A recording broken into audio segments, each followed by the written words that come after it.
अम्रपाली को इतिहास की सबसे खूबसूरत महिला कहा जाता है। अम्रपाली की खूबसूरती की तुलना किसी भी चीज़ से नहीं की जा सकती, लेकिन अम्रपाली की खूबसूरती ही उसके दुर्भाग्य की सबसे बड़ी वजह बनी।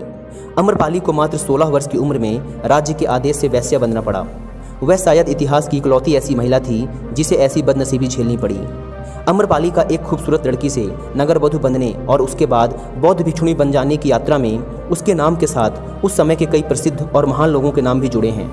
तो आइए जानते हैं अम्रपाली की ट्रेजिक और दुख भरी यह कहानी।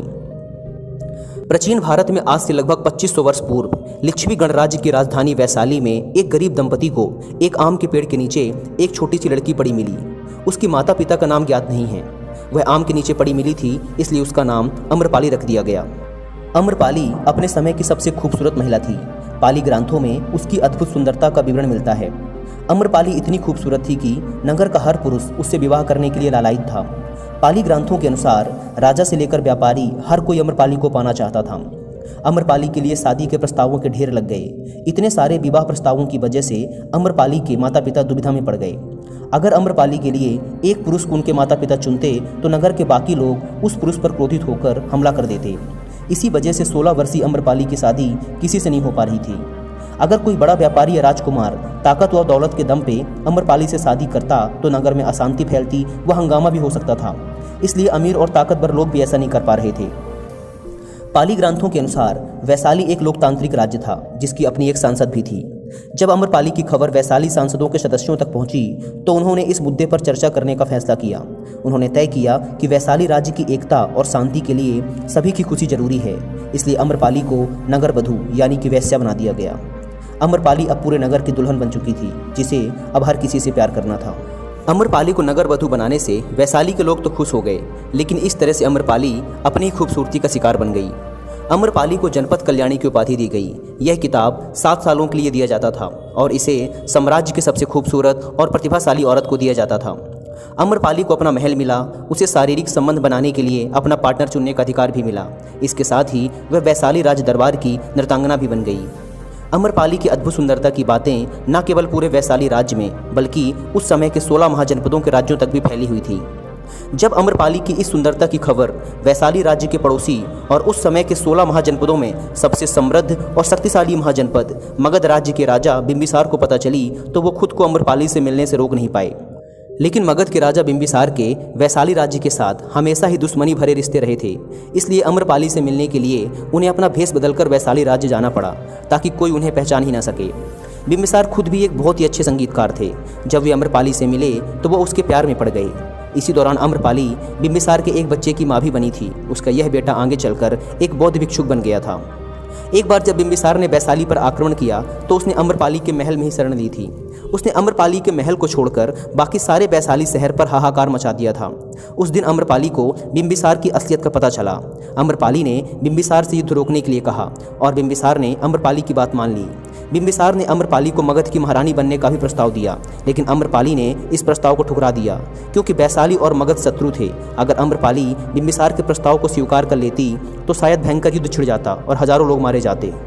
आचार्य चतुर्सेन शास्त्री के उपन्यास वैशाली की नगरवधु में इस बात का विवरण मिलता है कि एक बार बिंबिसार का बड़ा पुत्र अजातशत्रु, जो कि बिंबिसार के बाद मगध का एक बहुत ही महान राजा बना, अपना भेष बदलकर वैशाली नगर घूमने गया, जहां उसकी नज़र अति सुंदर वेश्या अम्रपाली पर पड़ी और अजातशत्रु भी अम्रपाली पर मोहित हो गया। साथ ही अम्रपाली भी अजातशत्रु की मोहक छवि और उसके मजबूत शरीर को देखकर उस पर मोहित हो गई। लेकिन जब वैशाली के लोगों को पता चला कि अम्रपाली दुश्मन देश के राजकुमार से प्रेम करती है तो उसे जेल में डाल दिया गया। अजातशत्रु इस बात से इतना क्रोधित हो गया कि उसने वैशाली पर आक्रमण कर उस पर कहर बरसा दिया। सैकड़ों लोगों की जान चली गई। इस नरसंहार से अम्रपाली दुखी हो गई। वह अपने राज्य वैशाली से बहुत प्यार करती थी। वह अपने राज्य वैशाली की कीमत पर अपने प्रेम को नहीं पाना चाहती थी, इसलिए उसने अजातशत्रु को समझाया और अपने प्रेम संबंध उससे तोड़ लिए। एक बार महात्मा बुद्ध अपने शिष्यों के साथ घूमते हुए वैशाली नगरी में पहुंच गए। महात्मा बुद्ध के आने की बात पूरे नगर में फैलते देर न लगी, जिसे जब पता चलता वह तभी उनसे मिलने पहुंच जाता और उनके उपदेश सुनकर खुद को भाग्यशाली समझता। बुद्ध का चरित्र ही ऐसा प्रभावशाली और शांत था कि उनसे प्रभावित हुए बिना कोई रह ही नहीं सकता था। जब महात्मा बुद्ध के आने की खबर अम्रपाली को पता चली तो वो 16 श्रृंगार करके अपनी 500 दासियों के साथ महात्मा बुद्ध के दर्शन के लिए पहुंची। ऐसा कहा जाता है कि जब अम्रपाली महात्मा बुद्ध के पास पहुंची तो बुद्ध ने अपने शिष्यों को आंख बंद करने के लिए कह दिया था, क्योंकि बुद्ध जानते थे कि उनके वो शिष्य जो कि अभी भी पूरी तरह से खुद को नहीं जान पाए, जिनके अंदर अभी भी मोह और काम वासना जीवित है, वो अम्रपाली को देखकर विचलित हो सकते हैं। अम्रपाली ने दर्शन के पश्चात बुद्ध को अपने घर पर भोजन के लिए आमंत्रित किया। उसने इतनी मधुरता और प्रेम भाव से बुद्ध से विनती की थी कि बुद्ध मना ही न कर सके। जब यह बात उनके शिष्यों को पता चली कि महात्मा बुद्ध ने एक वेश्या का आमंत्रण स्वीकार कर लिया है तो सबने इसका विरोध किया। उनका सबसे नज़दीकी शिष्य महेंद्र तो जिद पे अड़ गया। शिष्य कहने लगे कि समाज में क्या संदेश जाएगा, लोग क्या सोचेंगे कि बुद्ध उस वेश्या के घर क्यों गए थे। आपके विरोधी आपके खिलाफ तरह तरह की बातें फैलाएंगे, आपके चरित्र के ऊपर तरह तरह की कहानियां बनाकर उन्हें प्रचारित करेंगे। महात्मा बुद्ध ने बड़ी सरलता से अपने शिष्यों से कहा, मैंने तो उसका प्रेम भावना देखी है। उसने जिस भावना से मुझे बुलाया वह एकदम पवित्र और निश्चल थी। वह आज मुझसे मिलने एक वेश्या बनकर नहीं बल्कि एक भक्ति भाव से आई थी। फिर भला मैं कैसे उसका आमंत्रण अस्वीकार कर देता, फिर चाहे वो वेश्या हो या कोई सन्यासी। दोपहर होते ही बुद्ध अम्रपाली के घर भोजन के लिए गए। वह पहले से ही भोजन की सारी व्यवस्था करके महात्मा बुद्ध के आने की राह देख रही थी। मन में यह विचार भी आ रहा था कि कहीं बुद्ध अपनी बात से मुकर न जाएं। इतने बड़े सन्यासी भला क्यों एक वेश्या के बुलाने पर उसके घर आकर भोजन करेंगे। परंतु जैसे ही अम्रपाली ने बुद्ध को अपने घर आते देखा, उसकी प्रसन्नता का ठिकाना न रहा। वह दौड़कर दरवाजे पर गई और उनका स्वागत किया, उन्हें सम्मानपूर्वक बैठाया और खुद अपने हाथों से भोजन परोसा। महात्मा बुद्ध के शिष्य जो कि उनके साथ आए थे, जब एक वेश्या को, जिसके कदमों में खुद सम्राट बिंबिसार से लेकर अजात शत्रु थे, पूरी वैशाली जिसकी एक झलक पाने के लिए तरसती थी, उसे एक सन्यासी के लिए ऐसा व्यवहार करते देख बुद्ध के शिष्यों के मन में अपने गुरु के लिए सम्मान और भी अधिक बढ़ गया। जब महात्मा बुद्ध भोजन कर रहे थे तब अम्रपाली बैठी हुई बस महात्मा बुद्ध को एकटक निहारती जा रही थी। महात्मा बुद्ध जिस शांति व एकाग्रता के साथ भोजन कर रहे थे उसे देख अम्रपाली बहुत प्रभावित हुई।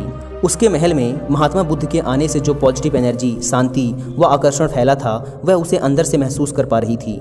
साथ ही महान बुद्धा के तेज व आभा मंडल से वो अति सुंदरी अम्रपाली भी प्रभावित हुए बिना ना रह सकी। उसके अंदर एक चेतना जागी। उसने महसूस किया कि असली शांति व आनंद तो बुद्ध के चरणों में ही है। पल भर में ही उसे अपने महल, धन दौलत, बाग बगीचे, दास दासियाँ, सारी शानो शौकत सब व्यर्थ लगने लगी। इसलिए उसने मन ही मन बौद्ध भिक्षुणी बन जाने का निश्चय कर लिया।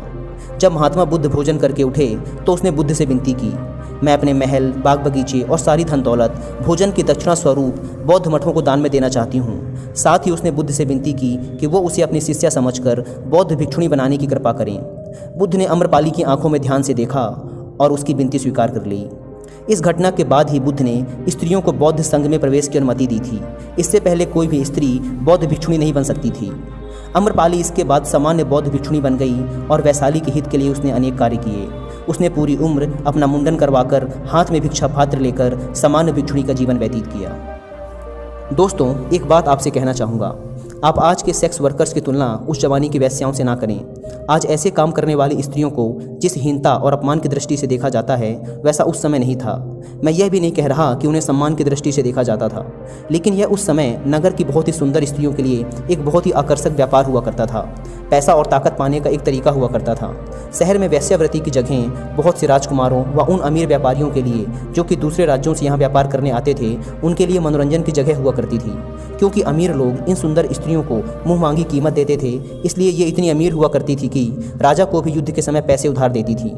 क्योंकि बहुत से राजकुमार, व्यापारी व मंत्रीगण इन सुंदर स्त्रियों के गुलाम हुआ करते थे, इसलिए राज्य के महत्वपूर्ण निर्णयों में भी इन वेश्याओं का हस्तक्षेप हुआ करता था। इसलिए मैं चाहता हूँ कि आप इस कहानी को उस समय के हालातों के दृष्टिकोण से समझें।